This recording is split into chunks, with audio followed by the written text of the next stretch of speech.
Good morning, ladies and gentlemen, and welcome to the LazyBoy Fiscal 2023 second quarter conference call. At this time, all participants have been placed on a listen-only mode, and the floor will be open for questions and comments after the presentation. It is now my pleasure to turn the floor over to your host, Kathy Liebman, Director of Investor Relations and Corporate Communications. Ma'am, the floor is yours. Thank you, Holly. Good morning, and thank you for joining us to discuss our fiscal 2023 second quarter results. With us this morning are Melinda Whittington, LazyBoy's President and Chief Executive Officer, and Bob Lucian, CFO. Melinda will open and close the call, and Bob will speak to segment performance and the financials midway through. We'll then open the call to questions. Slides will accompany this presentation, and you may view them through our webcast link, which will be available for 1 year. And a telephone replay of the call will be available for 1 week beginning this afternoon. Before we begin the presentation, I'd like to remind you that some statements made in today's call include forward-looking statements about LazyBoy's future performance and other matters. Although we believe these statements to be reasonable, our actual results could differ materially. The most significant risk factors that could affect our future results are described in our annual report on Form 10-K. We encourage you to review those risk factors as well as other key information detailed in our SEC filings. Also, our earnings release is available under the News and Events tab on the Investor Relations page of our website, and it includes reconciliations of certain non-GAAP measures, which are also included as an appendix at the end of our conference call slide deck. With that, I'll now turn over the call to Melinda Whittington, LazyBoy's President and Chief Executive Officer. Melinda? Thanks, Kathy, and good morning, everyone. Yesterday afternoon, following the close of market, we reported excellent fiscal 23 second quarter results for the total company. In addition to record consolidated results for sales and profits for our Q2, our company-owned retail segment again turned in stellar performance with all-time quarterly record delivered sales, profits, and non-GAAP operating margin. These record-setting results were enabled by a strong supply chain execution in the period and enabled us to reduce our backlog and improve service to customers and consumers, particularly for our retail business. Our lead times continue to improve, and we are edging closer to our brand promise, custom furniture in 4 to 6 weeks, a competitive differentiator for us in the marketplace, all supported by our North American manufacturing footprint. Delivering on this value proposition is good for us, good for our commercial customers, and great for our consumers. While we're pleased with our delivered results in the quarter, near-term headwinds continue to slow the written trajectory across our industry, and we know this challenging environment will require ongoing adjustments and increased agility. While still up versus pre-pandemic levels, our industry is experiencing a slower pace of store and e-commerce traffic versus last year, a reflection of macroeconomic concerns and geopolitical uncertainty weighing on consumer sentiment, as well as a shift in discretionary spending patterns post-pandemic. And these factors again impacted our written business in the quarter. For the period, total written sales for our company-owned retail business were down 5% versus last year's second quarter, with same-store written sales down 10%. Versus pre-pandemic, fiscal 2020 Q2, these total written results were up 18%, and same-store written results up 12%. The entire LazyBoy Furniture Galleries network experienced similar trends, with written same-store sales up 9% against fiscal 2020 Q2 and down 13% against last year's strong second quarter. Joybird also comped positively against the pre-pandemic fiscal 2020 second quarter, up 43%, but was down 27% versus last year's Q2, reflecting similar consumer trends as well as the effects of changes in campaign execution with a key marketing partner, which have since been reversed. Since the reversal, we are starting to see meaningful improvements in ROI and year-over-year trends, with written results trending more in line with the rest of the furniture industry. But it is too early to draw full conclusions. In this difficult environment, we are focused on the long term, controlling what we can, and positioning the company to move through this period successfully. We are driving agility across the entire enterprise as we adjust go-to-market strategies and optimize our supply chain operations, marketing spend, and capital project timelines. As we proactively align our cost structure with the demand environment, we remain committed to making prudent investments to drive long-term profitable growth through Century Vision. To drive share growth, we are investing in the La-Z-Boy brand and leveraging its equity, history, and reputation for quality and comfort. We are using consumer insights to drive brand strategies and true consumer-centric innovation, investing in technology to strengthen our digital and omni-channel experience, executing selective promotions on key products to drive traffic to our stores, and developing new channel strategies to expand distribution opportunities. At the recent High Point Furniture Market, we were thrilled with customer feedback on new product introductions across all brands and are pleased to report that energy throughout market was high. Customers were engaged and positive for the long term. Further, with the core La-Z-Boy consumer preferring to shop in-store, we are expanding and improving the La-Z-Boy Furniture Gallery's footprint with new and remodeled stores to provide consumers with an extraordinary end-to-end experience. During fiscal 23, we are working to open 7 new stores and remodel or relocate another 30 across our Furniture Galleries network. In Q2 alone, we opened 2 of these new La-Z-Boy Furniture Galleries and remodeled or relocated 5 stores within our own retail business. And in September, we closed on the acquisition of 1 store and distribution center in Spokane, Washington, and have recently signed an agreement to acquire another store from an independent dealer in West Virginia. As always, these store acquisitions are immediately accretive and allow the company to benefit from the integrated wholesale retail margin. Throughout the supply chain, as we reduce our backlog back to pre-pandemic lead times, we are optimizing staffing levels across our manufacturing facilities to align with current demand. Additionally, we've made a series of changes within our plants that provide us with the ability to flex production to better service the order book, driving efficiency and improved execution. At Joybird, we continue to invest in the business to drive brand awareness and consumer acquisition. In this environment, we are restructuring our marketing campaigns in terms of advertising channels and messaging to improve returns on advertising spend. We are also investing in Joybird retail stores, opening in high-traffic urban markets where we continue to experience great results. Our retail showrooms, combined with a strong mobile-optimized web platform, provide consumers with a true omni-channel experience to engage with the Joybird brand. We opened our new Manhattan store in November and will open 3 stores, Seattle, Philadelphia, and Los Angeles, in the first half of the calendar, bringing our total to 10 Joybird stores to date. While our long-term plans include additional Joybird retail locations, we will align the pace of store openings with the overall business environment. Importantly, a key differentiator for Joybird is that we are uniquely positioned as an online retailer that makes our own upholstered product. This vertical integration provides us with margin opportunity to keep investing in the brand. While we have some near-term challenges to optimize the Joybird business, we remain bullish on the long term. Over time, the execution of Century Vision will change the complexion of La-Z-Boy Incorporated.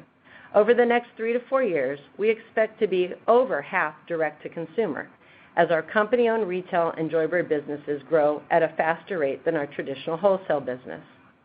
This shift will contribute to consolidated operating margin enhancement as we grow. And as we tackle this, what is immediately ahead, we are starting from a position of brand and financial strength. Our business remains larger than pre-pandemic levels as consumers continue to place a value on the comfort of their homes and entrust La-Z-Boy Incorporated to deliver it for them. We are confident we will navigate the environment well, build for the future, and emerge even stronger. Now let me turn the call over to Bob to review our second quarter results in more detail. Bob? Thank you, Melinda, and good morning, everyone. As a reminder, we present our results on both a GAAP and non-GAAP basis. We believe the non-GAAP presentation better reflects underlying operating trends and performance of the business. Non-GAAP results exclude items which are detailed in our press release and in the tables in the appendix section of our conference call slides. On a consolidated basis, fiscal 23 second quarter sales increased 6% to $611 million versus the prior year quarter, with pricing and surcharge actions and the positive effects of product and channel mix offsetting lower unit volume. Consolidated GAAP operating income increased to $62 million, and non-GAAP operating income increased to $61 million, a record for a second quarter and an increase of 19% versus last year's second quarter. Consolidated GAAP operating margin increased to 10.1% from 9.4%, and non-GAAP operating margin increased to 10% from 9% in last year's second quarter. GAAP diluted EPS increased to $1.07 for the fiscal 2023 second quarter versus 89 cents in the prior year quarter. Non-GAAP diluted EPS increased 24% to $1.05 in the current year quarter versus 85 cents in last year's second quarter. Over the 12 months, non-GAAP diluted EPS was $3.68, a 22% increase versus the year-ago period. In the second quarter, we delivered disproportionate profit growth as we shifted supply chain capacity towards servicing our retail business. As we have discussed, many of our wholesale customers had warehouse constraints that limited their ability to take delivery of new product during the quarter. These short-term dealer constraints once again allowed us to pivot and increase deliveries of our own retail backlog during the quarter, improve service to consumers, and drive strong operating margin as we leverage the benefits of selling through our company-owned retail business. As I move to the segment discussion, my comments from here will focus on our non-GAAP reporting unless specifically stated otherwise. Starting with our retail segment, delivered sales increased by 31% to an all-time record $252 million as we improved service to consumers and made progress towards returning to our pre-pandemic lead times. For the quarter, delivered same-store sales increased 25% versus year ago. Retail posted record high non-GAAP operating profit dollars, and non-GAAP operating margin increased to a best ever 16.5% versus 12.5% in the prior year quarter. These results were driven primarily by higher delivered sales relative to selling expenses and fixed costs. Our retail team's focus continues to provide an incomparable consumer experience, and we congratulate them on their outstanding performance. As Melinda noted earlier, growing the La-Z-Boy Furniture Galleries network is a central element of Century Vision. Disproportionately growing our company-owned retail will allow us to provide more consumers with a full end-to-end brand experience and will serve as a key driver as we shift our consolidated business mix to be more direct to consumer, driving sales and operating margin expansion in the process. For the quarter, delivered sales in our wholesale segment grew to $446 million, a 2% improvement compared with the prior year period, and a record for a second quarter. The growth was driven primarily by pricing and surcharge actions, coupled with a favorable channel and product mix. The increase was partially offset by lower volume, primarily the result of dealers delaying receipt of finished goods due to warehouse constraints.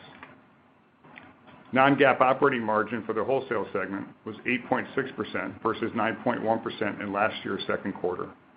Pricing and surcharge actions were more than offset by increased raw material costs, plant inefficiencies due to lower unit volume, and an increase of marketing spend to pre-COVID levels. I'll now spend a few moments on Joybird, which is reported in corporate and other. Joybird's delivered sales decreased 5% to $38 million versus the prior year's second quarter, and written sales were off 27% against the comparable period, reflecting slowing e-commerce trends and the effects of changes in campaign execution with a key marketing partner, which have since been reversed. As a result, Joybird posted a loss for the period, primarily reflecting lower volume, an unfavorable shift in product mix, and a lower return on advertising spend. To improve performance in the current environment, our team is making changes to our marketing platform and social media mix with a focus on building brand awareness while tailoring messages to better resonate with a post-COVID consumer, and we are beginning to see improvement. We are also optimizing marketing spend and costs in all areas of the Joybird business as we navigate this post-COVID e-commerce consumer market. For the full fiscal year, we now expect Joybird to post a loss, reflecting the impact of external headwinds and continued prudent investments in marketing and retail locations to drive long-term growth. We are making improvements across all areas of the business model, and will balance investments and growth with bottom-line performance, and expect it will take several quarters for the business to return to profitability. For the full enterprise, consolidated non-GAAP gross margin for the quarter increased 380 basis points versus the prior year period and increased 250 basis points sequentially from Q1, primarily driven by price, mix, and better plant performance. The improvement in gross margin versus year ago was driven primarily by the change to our consolidated business mix, with retail becoming a larger portion and carrying a higher gross margin than our wholesale business, as well as favorable pricing and surcharge actions, partially offset by the combination of higher raw material and plant costs. Consolidated non-GAAP SG&A as a percentage of sales increased 280 basis points versus last year's second quarter. Again, this primarily reflected changes in our consolidated business mix, driven by the growth of retail, which carries a higher level of SG&A expense as a percentage of sales than our wholesale business. SG&A as a percentage of sales was also higher due to restoring marketing investments to pre-COVID levels to drive written sales. Our effective tax rate on a GAAP basis for the fiscal 23 second quarter was 25.8% versus 26.6% in last year's second quarter. Our effective tax rate varies from 21% federal statutory rate, primarily due to state taxes.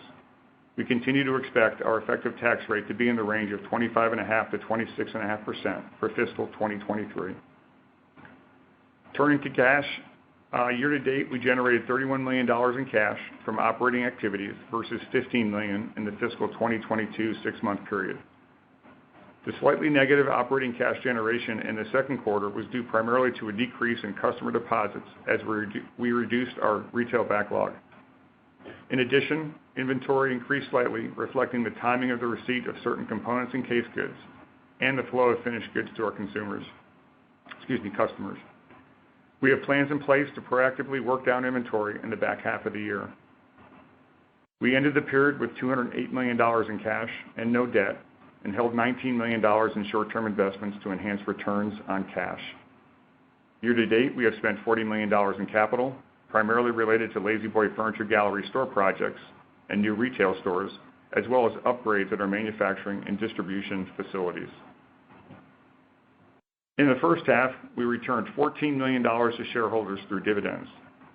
Subsequent to quarter end, demonstrating its confidence in the company's long-term growth prospects, the board of directors increased the regular quarterly dividend by 10%. Given the uncertain macroeconomic environment, we have temporarily paused share repurchases other than to offset dilution, to enable prudent capital investment in the business and maintaining a strong balance sheet. We have 7.3 million shares left in our existing authorized share repurchase program. Our capital allocation strategy over the long term is to invest roughly half of operating cash flow back into the business via CapEx and M&A, and return the remainder to shareholders via dividends and share repurchases. For the near term, that mix will skew towards business investment as we manage through an uncertain economic environment and strengthen our internal capabilities. Before turning the call back to Melinda, let me highlight several important items for the third quarter and full fiscal year. Please keep in mind that fiscal 23 will be a 52-week year, and comparisons will be against the 53-week fiscal 22. The extra week fell in the fourth quarter of last year. The fiscal 23 third quarter will include 12 production weeks versus 13 in our just completed quarter due to shutdowns over the holiday period. We expect to work down our backlog to pre-pandemic levels during the third quarter, and as such, we will begin delivering sales at levels consistent with what we write and consistent with our historical seasonality. While we maintain our long-term commitment to steady sales and margin growth, we expect external headwinds to weigh on results throughout the back half of the year. Against COVID-driven demand in Q3 last year, we expect written sales will compare unfavorably for our direct-to-consumer businesses, as well as for our wholesale customers as they manage fluctuating consumer demand and adjust their inventories accordingly. We still have a number of larger customers who have delayed receiving product due to warehouse constraints, and this will continue to impact delivered sales in our wholesale segment in Q3. We expect these delays to normalize during Q4. However, as we start to anniversary the slowdown in written sales that began in the early part of calendar 22, we expect written comps in the back half of fiscal 23 will begin to improve relative to written comps in the first half of this fiscal. The combination of inventory working through the system and backlog returning to pre-pandemic levels will shift our distribution channel mix back to pre-pandemic levels by the end of Q3. We will continue to invest in marketing to drive traffic, demand, and long-term brand equity during this challenging period. As a result, we expect delivered sales for the fiscal 23 third quarter to be in a range of about $525 to $535 million, down versus the third quarter of fiscal 22, but higher than pre-pandemic levels, and consolidated non-GAAP operating margin in a range of about 7 to 7.5%.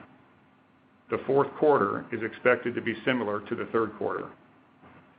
We expect non-GAAP adjustments for purchase accounting charges for the year to be in the range of 1 to 3 cents per share. Given the demand environment, we have extended capital project timelines and now expect capital expenditures for fiscal 23 to be in the range of $75 to $80 million. We will continue to make prudent investments to strengthen the company for the future, consistent with our Century Vision strategy. And now I will turn the call back to Melinda. Thanks, Bob. I'm extremely optimistic about the future of La-Z-Boy Incorporated, while being realistic about the near-term economic environment and that it will be challenging for our industry. We have a long history of being prudent and cash conscious, earning us the financial strength to manage through this period. We are honing our marketing messages and investing in consumer insights and innovations to drive disproportionate growth, even in this environment. And keeping our focus on the long term, we are making proactive and selective investments in Century Vision to bolster our brands and build our underlying capabilities to drive the future. We believe that even with consumers spending more discretionary dollars on travel and other experiences, they will continue to prioritize comfort in their homes, which will provide longer-term opportunities for growth. We are confident we will continue to navigate whatever challenges come next and deliver custom, quality furniture fast for our customers and our consumers now and in the future. I'd like to thank our amazing team for their hard work and dedication and for delivering excellent results yet again this quarter. I thank you for being on our call this morning, and I'll turn it back to Kathy. Thanks, Melinda. We'll begin the question and answer period now. Holly, will you please review the instructions to get into the queue to ask questions? Certainly. Ladies and gentlemen, the floor is now open for questions. If you have any questions or comments, please press star 1 on your phone at this time. We ask that while posing your question, you please pick up your handset if listening on speakerphone to provide optimum sound quality. Please hold while we poll for questions.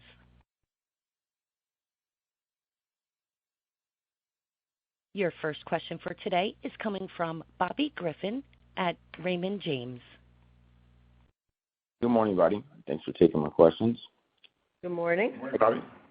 I guess the first question is more a little bit high industry level question and maybe some commentary on what you're hearing from the wide range of your kind of wholesale customers. But when they think about their inventory situation and trying to work through kind of this excess inventory that you have in the channel, are you hearing any type of timeline on it, a couple quarters into 2023, calendar year 2023, or anything just to kind of help us get a sense of when we might get the industry back to more of a normal inventory position?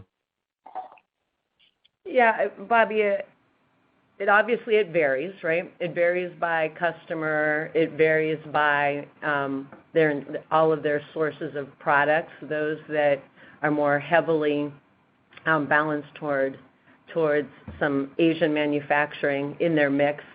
probably are suffering the most for that catch-up of orders that they put in, on the books a long time ago that finally containers freed up and showed up. So we're talking about, general dealer type folks sitting on a lot of stock inventory as opposed to custom.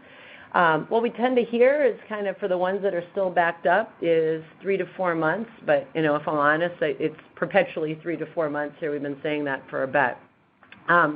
What I can tell you is, we do see progress, and certainly for custom orders, we're seeing that movement. And within our own retail, we're able to move through that, and we're seeing, lead times come down, and we're intentionally bringing our in-stock levels back up, getting close to where they were pre-pandemic. So if the consumer does want to come in and buy something, and have it delivered, not custom, but have it delivered in the near term, we're getting back up to levels in our own warehouses to be able to support that as well. Okay, that's helpful. I appreciate that. And Bob, I guess when I look at the implied sales per week of production here in the third quarter coming up, it steps down a little bit from 2Q. I think 47 million to 44. Is that just a function of that inventory aspect that Melinda was just talking about, or is there something else that would cause the weekly production, the weekly delivered sales per production week to drop down? Because I think you guys did mention you still have a good bit of the backlog to still try to deliver in the third quarter. It's a function of the fact that during the third quarter, that backlog will be gone. So during Q2, we were able to use that backlog all throughout the entire quarter to drive those sales, that $47 million a week you just mentioned. During Q3, that will end up going away during the quarters, and that's why the average per week is going to end up going down. Okay, that makes sense. And then to take that a step further, given where we are in the demand side, how does the flexibility inside the plants and stuff going to look going forward on, if we're in kind of a new demand environment now that we've worked through this backlog? So, as we've talked, because our product manufacturing is so inherently manual, it's mainly about people, and flexing down is in many ways easier than flexing up, right? So we had, over the last several years, had people working really significant levels of overtime, and we've slowly backed that off, and are actually, have people working hours that they like now in reasonable amounts of time. We've backed off the overtime. We've backed off in a few places like second shift. We're actually seeing efficiencies go up as we're doing that. And then we're, because we're just not working people quite as hard as we had to a while back, and we appreciate the fact that our folks stuck with us and worked through that time. The other thing we're taking advantage of is just natural attrition. In manufacturing environments, particularly those like ours, you still have a fairly meaningful amount of attrition that happens naturally, and we're letting that happen to sort of downsize as we go. Those are really the main drivers to date on how we've downsized. Okay. I appreciate the details. I'll jump back in the queue, but thanks again for answering my questions this morning. Thanks, Bobby. Your next question is coming from Anthony Lebedinsky at Sidoti & Company.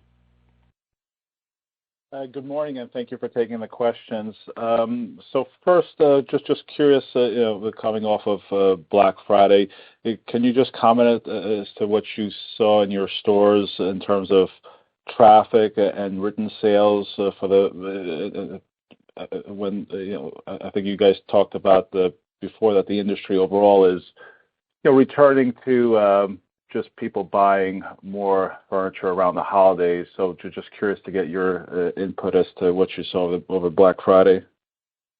Yeah, good morning, Anthony. I'd start by saying if you look at year-on-year comparisons for like our furniture galleries, we actually saw some improvement in pace Q2 versus what we were seeing in Q1. So that, and that's over 3 months. That's a little more of a trend. As far as over this last holiday, Black Friday, Cyber Monday, we were actually generally pleased with our performance in both our furniture galleries and for Joybird, right, which are real consumer businesses where we have the thumb on the pulse on what the consumer's doing. We saw continued strengthening thus far in November of sort of that pace year on year. Too early to call a trend, right? But in general, we've seen a trajectory of improvement. Got it. Okay, that's good to hear. And then, in terms of dealers delaying the receipt of finished goods because of warehouse constraints, are those mostly firm orders, or is there maybe potential risk that some of those orders could be canceled? How should we view that? Mostly firm orders, and to be clear, some of that sits in if you think about some of our case goods and all where we're importing finished product, that's a driver. Where we're manufacturing, in some cases, that's just slowing the pace of the manufacturing to get those things out the door as well, as we're communicating with our customers on the timing they'll take. Got it. Okay. And then, in terms of the demand levers, is increased advertising the main tool that you're using, or do you think perhaps you'll need to be more promotional given the current demand environment? We'll likely end up doing both. The marketing piece is important for the retail stores to drive traffic, and once we get them in the store, we're able to do a great job converting them and upselling them with design sales. On the promotion side, we haven't seen a very large. We're looking, we're watching, we're waiting for somebody to go out there and start doing some crazy things to get product moving off their floors or out of their warehouses. We haven't seen that yet. We'll be keeping our eye on that. We continue to say that we don't want to lead down crazy amounts of discounts, but we also want to make sure we maintain share. So we will ensure that we remain competitive as we move, through the holiday period into President's Day, and we see what happens with the economy, with the consumer, and with what our competition is doing. Got it. Okay. And then lastly, how should we think about segment profitability, near term and long term? If you could just give us, different puts and takes as to how we should think about that. We made a number of comments. We continue to make a number of comments. Our goal as part of Century Vision is to reinvigorate that La-Z-Boy brand. The biggest part of that is really disproportionately growing our La-Z-Boy retail network, and that's new stores, that's some new formats, as well as remodeling our stores and getting more out of the current formats that we have. That coupled with the Joybird growth, we expect the business, prior to, if you go back 2 or 3 years, we were more of a kind of a low 40% direct-to-consumer, high 50s% wholesale, and we expect that to kind of flip-flop over the next, call it 3 to 4 years, to where we're close to 60% direct-to-consumer and a little bit over 40% for wholesale. And that's not going to be the wholesale business shrinking. It's going to be more just growing that direct-to-consumer business at an accelerated rate. And that's, as part of Century Vision, that will be higher profits because we have higher gross margins, we get higher fixed cost leverage. So that will be a key part of how we drive our operating margin into that double-digit range on a more consistent basis over time. Got it. Thank you very much, and best of luck. Thanks, Anthony. Your next question for today is coming from Brad Thomas at KeyBanc. Hi, good morning. Thanks for taking my question. I was hoping to talk a little bit more about Joybird, and was wondering if you could talk a little bit more about how much some of the marketing dynamics are affecting sales, your underlying enthusiasm for the business, and if you could talk a little bit more about maybe putting aside any kind of one-time issues, what you think the sort of underlying unit economics are looking like in your enthusiasm for the business as we look out a little bit longer term. Thanks. Good morning, Brad. So Joybird, 2 things are happening. I think if you look across e-com, you're starting to see that consumer growth more broadly look like the broader furniture industry, right? So I think there's some pacing there that will take out execution, right, to really overperform, and we're still very bullish on what the Joybird brand can do. In this quarter, as you alluded to, we had sort of a one-time effect as well that we're still working our way through, and it's just a matter of you think about marketing mix modeling that you've done over the years. Now it's more technical, right, and involves more algorithms and artificial intelligence and so forth. And as we move to some more automated solutions, we just affected the traffic that we had coming to our site. So that's been reversed. And again, too early, as I said in my prepared comments, too early to claim complete victory, but we're certainly seeing improvement as we back that out. But that said, I do think that consumer is going to start, the movement and the growth I expect is probably going to look a little bit more like the rest of the industry, like our more brick and mortar type of businesses. So what that says for us is, one, it takes out execution, it takes a great brand, and it also says we need to optimize costs and sort of the structure of the business to prepare for that type of an execution. So with all of that kind of rounded out, we still feel great about the brand. It still resonates very well with consumers. Our stores are doing well.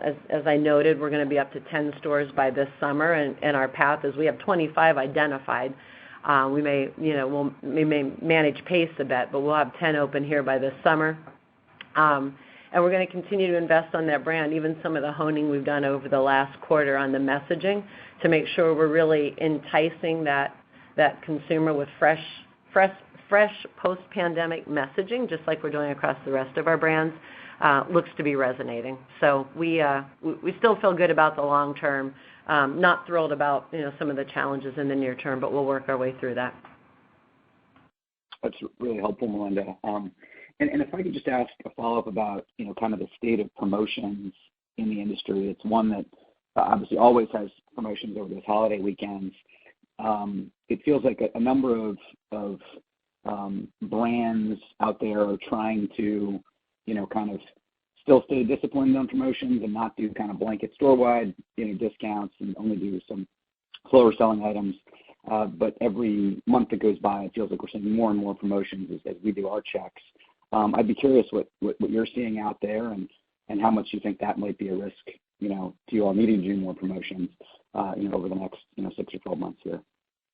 Yeah, as Brad, as you, we started. So think of Labor Day. From Labor Day all the way through President's Day, the promotions kind of continue to increase over that period because you see some over Columbus and you see a lot Black Friday, but you see more New Year's, and then finally the biggest one is of the year for everybody is going to be President's Day.